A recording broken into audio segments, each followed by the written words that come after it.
उहो दौर अची वियो आहे जो हर शइ पैसे सां थी वई आहे। ॾेतियूं लेतियूं सभु शयूं पैसे सां थी वियूं आहिनि।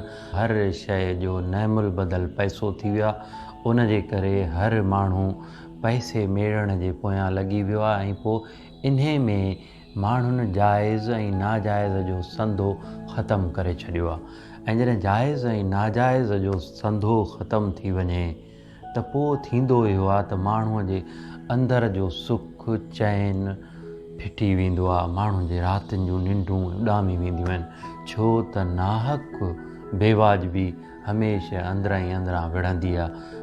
उहो माण्हू जंहिं जाइज़ नाजाइज़ जो संदो मिटाए ऐं माल मेड़े कारूं ऐं बंगला आसाइश जो सामान त मौजूदु करे वरितो, पर वटिसि चोड़ण माणण लाइ उहा सघई न रहे। फितरत खांसि खारो मिठो खाइण जी सघ फुरे छॾे त पोइ इहो माल मिल्कियत कहिड़े कम जो। न रुॻो इहो, पर अहिड़नि माण्हुनि सां अंदर ई अंदर में ज़मीर विढ़े थो, अंदर में जंग हले थी इन माण्हूअ जी। छाकाणि त माण्हूअ में मौजूदु अंदर जो इंसान बेवाजिबी बर्दाश्त नथो करे। उहो ज़ुल्म जे ख़िलाफ़ु आवाज़ु उथारे थो, साणुसि विढ़े थो। जॾहिं माण्हू अखि ॿूटे पंहिंजे पर में निंड करण जी कोशिशि कंदो आहे त अंदरां ई अंदरां उहो माण्हू छिंभींदो अथसि, निंदींदो अथसि, हीअ बेवाजिबी कई, हिन माण्हूअ जो हक़ु फॿाई। इन्हे वेड़ में संदसि सुख चैन फिटी वञे थो, आराम फिटियो थो वञे। पोइ इहो माण्हू मुतलाशी रहे थो, ॻोल्हा में रहे थो त अंदर जो सुकून किथां मोटाए आणे। छाकाणि त माण्हूअ खे हिकु अरसे ताईं गोरियूं निंड कराए सघनि थियूं, पर अंदर जो सुकून गोरियुनि सां नथो मिली सघे। लतीफ़ साईं अहिड़नि माण्हुनि सां मुखातिब थी ऐं चयो त कूड़ कमाई कच उथी और अलाह से।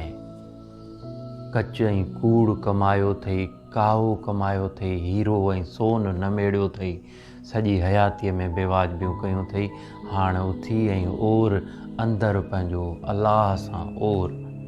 पोइ छा कंदे, कीअं कंदे, कढ तूं दगा दिलि मां साहिब बणे सच। पंहिंजी दिलि मञा दगा दोलाब ठगी मकारी फ़रेब कढी गंद वांगुरु फिटो कर, छो त मुंहिंजे साहिब खे, हुन काइनात जे मालिक खे रुॻो सच वणंदो आहे। मुहबत संदो मन में माणिक ॿारिज मच।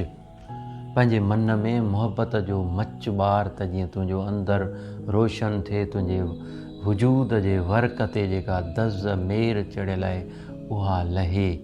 सूफ़ीअ साफ़ कयो धोई वर्क वजूद जो, तंहिंखां पोइ थियो पाणे पसण पिरीअ जो।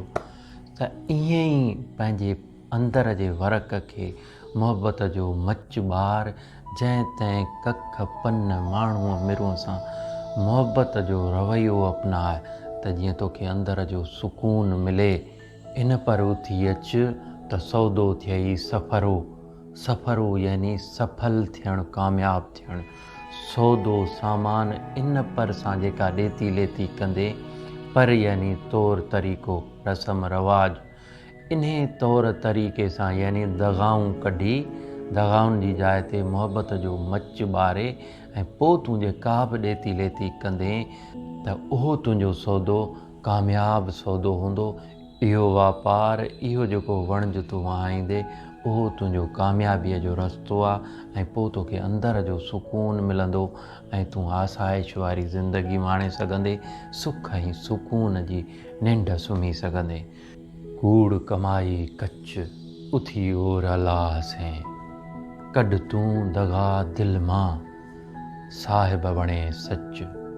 मुहबत संदो मन में माणिक ॿारिज मच। इन पर उथी अच त सौदो थियई सफ़रो।